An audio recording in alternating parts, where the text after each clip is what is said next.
Alright, hey guys, it's Doug from DankMTG, and we are now back with another unboxing. Got a Signature Spellbook Gideon here. Let's take a look inside.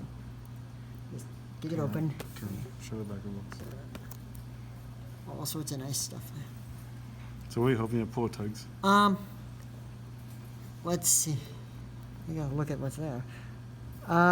Rest in peace. The path is nice. Just I mean, we know what we're gonna get, Yeah. but like, what foil are you hoping? the foils, like the rest in peace, the path.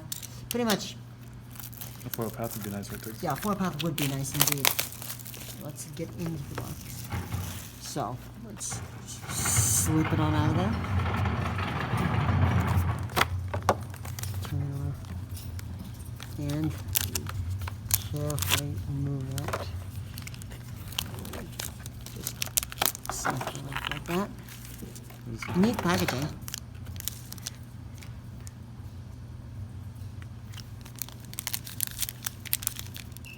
Yes, very much so. How do you feel about Tugs just replacing Tugs as a tab right here?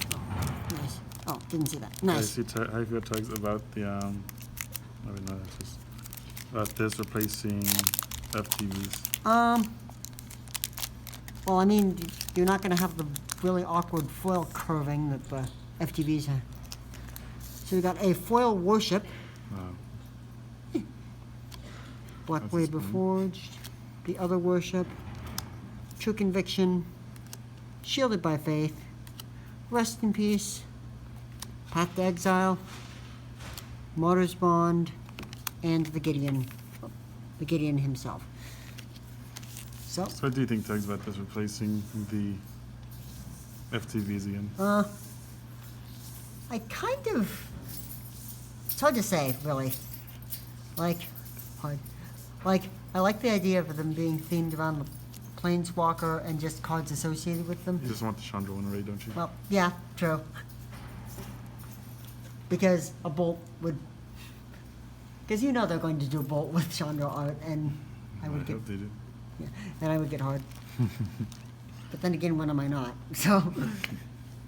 So that was the Signature Spellbook Gideon opening. Hope you guys enjoyed it, and as always, stay dank.